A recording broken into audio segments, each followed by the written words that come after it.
here with Calm Hustle, and we're visiting LinkedIn and Facebook and all the things, and our technology is just frustrating as all get out. But I have Rebecca here, more than a life coach. How are you, Rebecca? I'm great. How are you? I'm good. I'm good. We talked just over a month ago and we decided we had so much fun. We just wanted to hop on every once in a bit and give some updates as well. So, Rebecca, Yeah. tell us a little bit again about what you do with. Yeah. Well, first of all, how has it been 6 weeks? Like, that's just nuts to me. Like, what? What just happened? Yeah, I'm Rebecca Thomas. I'm more than a life coach. I'm Tanya's friend. We actually met at Powerhouse Women. So shout out to that space because it continues to be the ever expanding, connecting, just amazingness. That is the glue between so many of us, I think. But I am a life coach for women, mainly who are 30 to 50 something. They've either climbed the corporate ladder, they're scaling professionally, they might even be on the other side of that pivoting. And they get to that point in their lives and they're taking an inventory of everything and realizing one thing is missing, and that thing is them. So I help those women get out of their heads, get out of their houses, get out of their businesses, and get back into their lives. It's amazing. It's Yeah. amazing. She also has a number of streams of income through events. She owns an event company. She Hmm. owns an Airbnb. She's all the things. She's amazing at holding space for people. And I think Thank that's a you. huge gift. That's definitely a huge part of the coaching. Yeah, yeah. In all spaces of your life, you really do hold Hmm. space for them, whether it's mentally or literally physically. Yeah, yeah, yep. You know, it's a gift. It's definitely a gift. Thank So you. I was excited to connect with you again. I have a couple of things I want to share personally that have been big for me the last 6 weeks. And I know Please. we don't have as much time due to technology and all these things. I'm good if you are, so just saying. I am not. Okay. my Noted.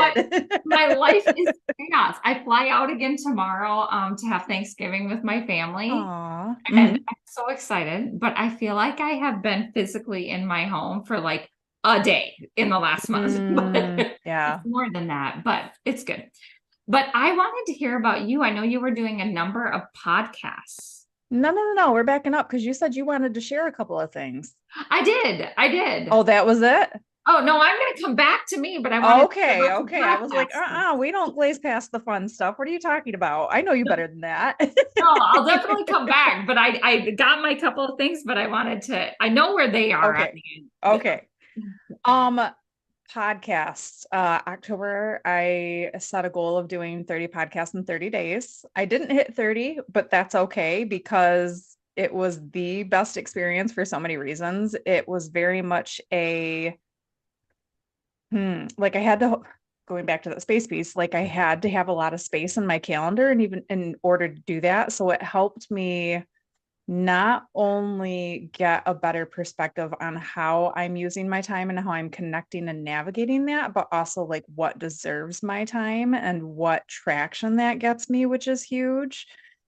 And just connected with the most amazing people. Like these podcasts I was getting on, I was not going out and looking for something that was completely aligned with what I do. I mean, there were definitely several of them, but some of them it was like, oh, swipe wrong, which is about dating experiences gone bad. Like, but somehow we're still going to find the bridge between these conversations.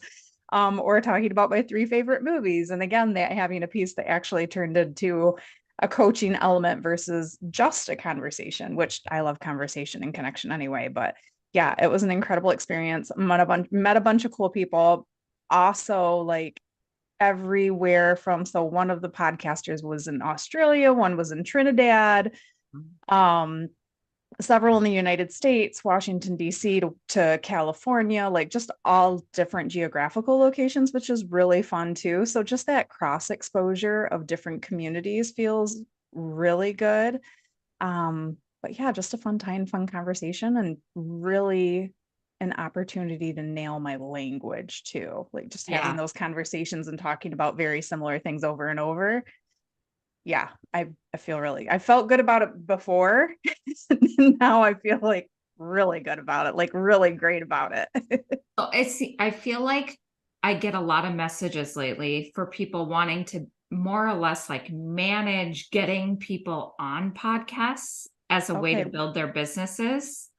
Like, So what do you mean manage? they want to charge basically Okay. to get you Mhm. placed on podcasts. And Gotcha. I think it's an interesting concept, but for you, do you find that it is helping you to find the right people that you can really partner and Mhm. work with? Is it building your Oh yeah. following and Yeah. your ability to impact? Yeah, there were like probably three, I mean, more than three. There were so many good connections as far as especially even who their communities were, where there was a lot of intersection between who we help, but in different ways.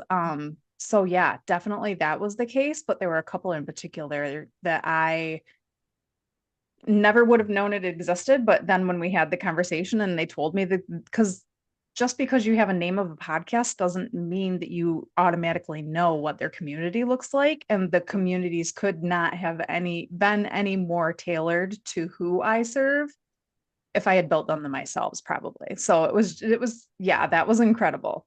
That's awesome, Rebecca. And then one other question I had is, you already mentioned you got your language down Uh-huh. a lot better. Like, Uh-huh. is it something that you think you will very intentionally continue to try to be on podcasts as a normal part, or like as a like stable part of your marketing plan? I think to an extent, I think the season is going to determine how much I actually insert myself in those spaces. So just like, there's contraction and then there's expansion. And so in seasons of contraction, I feel like that's where I would be planting more seeds, which would be getting on more podcasts. But with this big goal, even though I didn't hit 30, I had well over 20. And so the beautiful part about that is the fact that not only like some of them were released fairly real time, or some of them were even done live.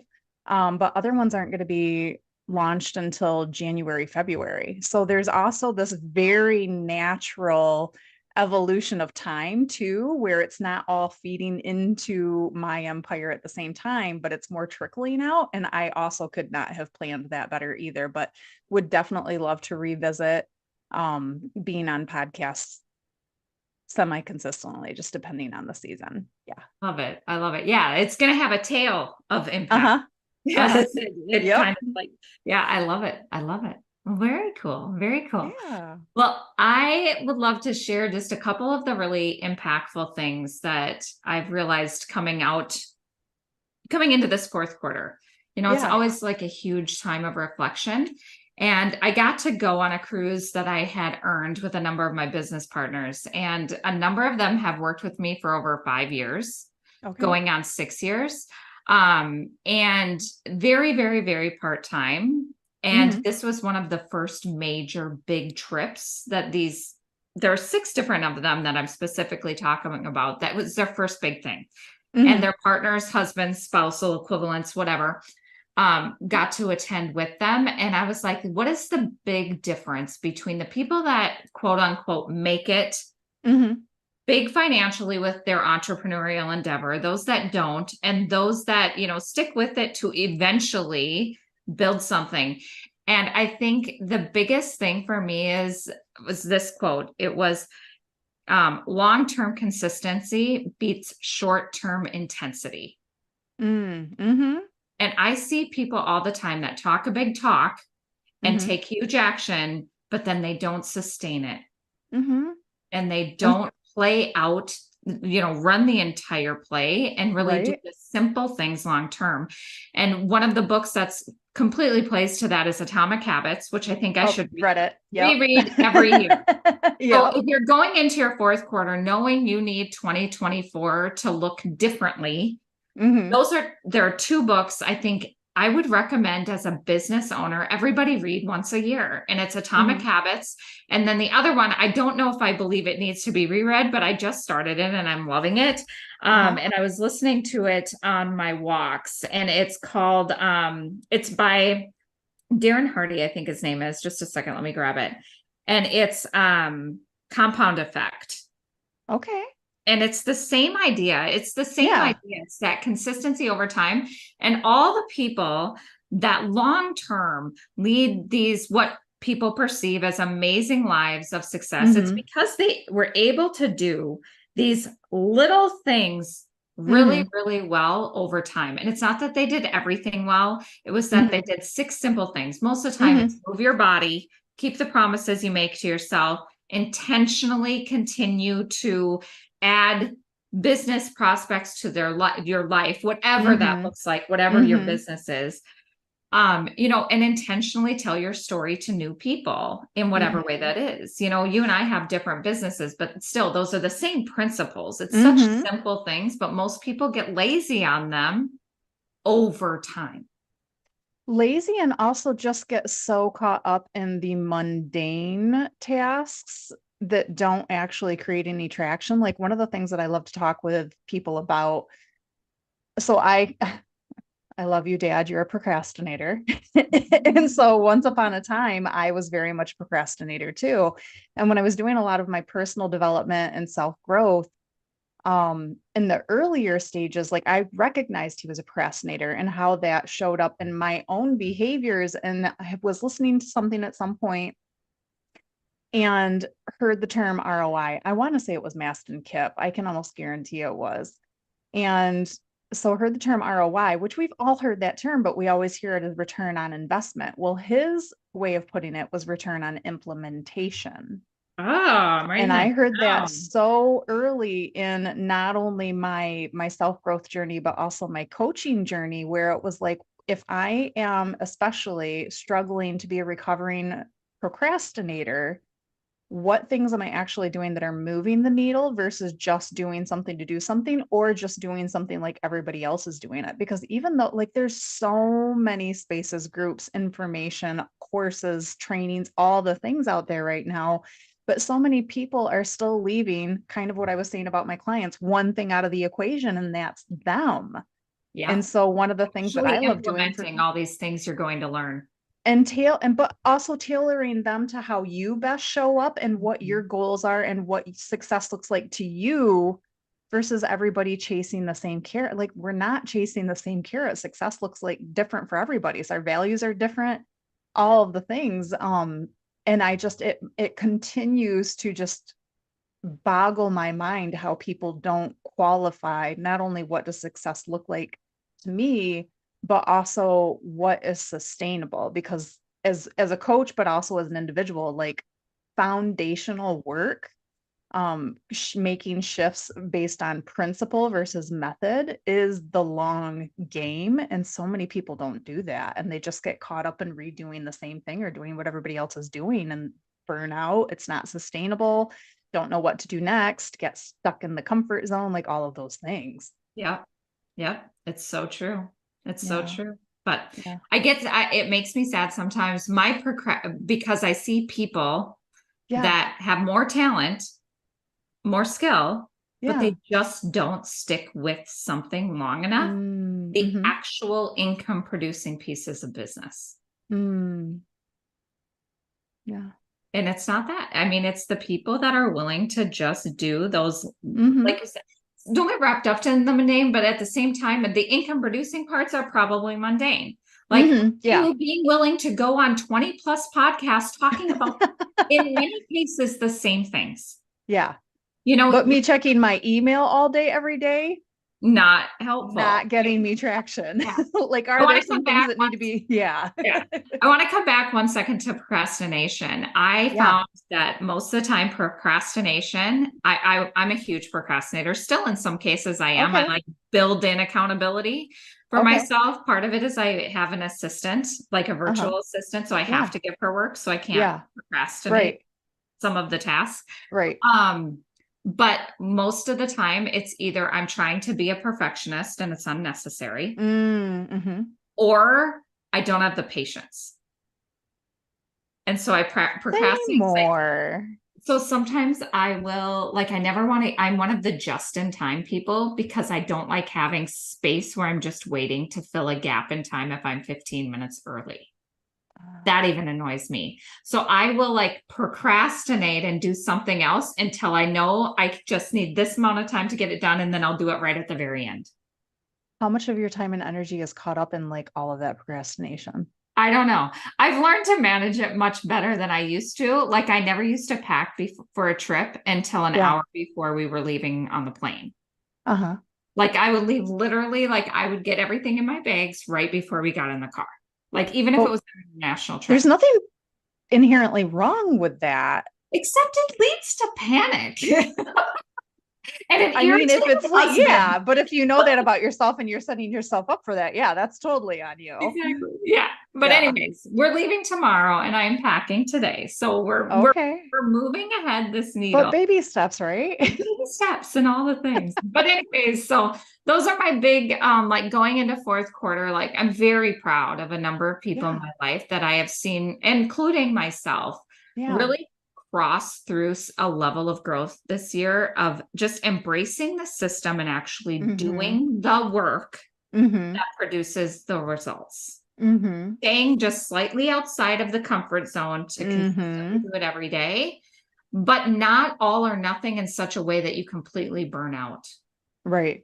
And I think long term that the entrepreneurs that make it, it's the highs not so high and the lows not so low. Mm-hmm. Like you have to learn to do those It's simple just like 1 foot out of that comfort zone one and foot just out. keep like towing the line with it. Like somebody's actually moving the line, but you have to keep up with it. So you keep moving with it. Exactly. But Exactly. you're the one moving the line. Exactly. Yes. I love it. I love it. Yeah. So Yeah. any fourth quarter end of year thoughts for you? Any bits of reflection, Rebecca, especially after like really getting your voice heard this year? That's a Yeah. big deal. I'm just really excited to see where I'm at in 6 months. Like I definitely have some goals, but at the same time, I love to leave room for magic and not have a lot of expectations around what things look like. And I can't, no, I haven't talked to you since this. So I was literally having a conversation with somebody a couple of weeks ago. And we were talking about something. And I was asking her about something she had shared in a group conversation about myself because she didn't say it to me directly. So I was like, what's going on with this? What was this about? And also like, why didn't you say it to me? And it wasn't gossipy or critical or anything like that. But she had said like my short-term goal scared her. And so it was funny because when we were talking about that and I circled back looking for some context and understanding, she was like, when we really narrowed it down, she was like, how big you dream scares me. And I was like, I love that answer because that's just how I love to function in general. Um, Is it and I because think she's worried she'll get left behind? no, because like what's possible, right? Like what's truly possible, what we're really capable of, what line can really be met. It's all up here. Yeah. You know that. But yeah, she was just saying like the number and what I thought was possible seemed just like really scary to her. But It, she didn't run away from it. She literally said it out loud. And then we got to have a conversation. And now we get to keep pushing that for her too. And that's one of the things that I think I love to do too, is just not just in how big I dream, but just in what I think is possible and leaving room for surprise in so many different ways is I lead by example. Like, let me show you what's possible. And that's your permission to dream bigger, live bigger, all those different kinds of things. So I don't think she could have said anything to me that would have been more of a compliment. I love it. I love So it. yeah. That's What very, about you? that's good confirmation. Good Oh confirmation. yeah. Yeah. Um, I'm excited as well. I'm being very, very intentional. I have a Hmm. number of different like website type lead options. Yeah. There we have partners that I'm also implementing that I'm kind of excited about, just expanding the ease of Uh-huh. connecting with me a little bit more. Uh, Uh-huh. and learning that, getting even more active in some of the different platforms, especially LinkedIn. I opened the door Hmm. on that Yeah. You were here. talking about that. Yeah, and I'm doing so and being strategic about making sure like and not even strategic, just being really open about having conversations Mm, and being seen on all the different platforms, whether or not yeah. I'm doing exactly what that platform was intended to be. Yeah. I Like love that.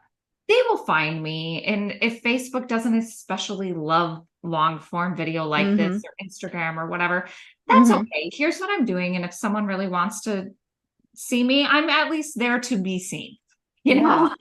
And it's so funny that you say that too, because like one of the things that's been happening over the past week, as I had a couple of people fairly recently reach out to me on Facebook for friend requests. And I'm pretty like I'm not locked down with that, but I'm very intentional about who I let in my Facebook page because like that's my personal feed for me. So not my business page. But like there's so many different platforms that can be used different ways. And I was looking at a couple of the requests and I was like, this just doesn't make sense here. And I literally popped over to LinkedIn and looked them up and messaged them. And I was like, hey, saw you sent me a friend request. Makes more sense to connect here. What do you think?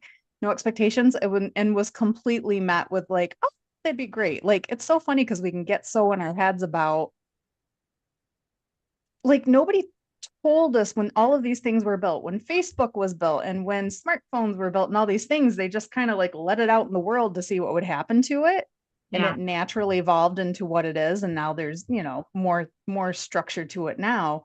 But I love looking at things like how do I want to use it? I don't care how Um, everybody else is using it. How do I want to use it? So and I that's kind of totally aligned with what you're saying. Yep. And that's kind of what I've decided too. I'm like, here's because like someone said, don't do too much business on your personal Facebook page and stuff like that. And I'm like, my personal page, Uh-huh. I will dump whatever I want to on that. And it's Yeah, a place it's where, yours. yeah. And when I want Uh-huh. to make sure I have a family memory come up and things like, Yeah. it's Yeah. also, I want to see this every year on Yeah. this day that this happened because Yep. I want to see that. So I don't care if Right. it's not what everybody else wants. Like, I think that's the biggest thing, Rebecca, is like just being open to being seen more is a Yeah. decision I made. But also, I'm not following any of your algorithms or rules. I'm just going to do Uh-huh. what I want to do. And it Yep. will, I'm going to do my best to put out there exactly who and what I am. And Uh-huh. it is what it Yeah. is. Yeah. I agree. I'm right there with you. I love it. I love it. Well, we'll make sure to schedule another one. I love our little touch bases. Yeah. Mid-December for sure. Mid-December it will be. All right. Well, thank you everybody for hopping on. We will make sure to put on here how you can connect with us below and above and all the places, and we'll talk to you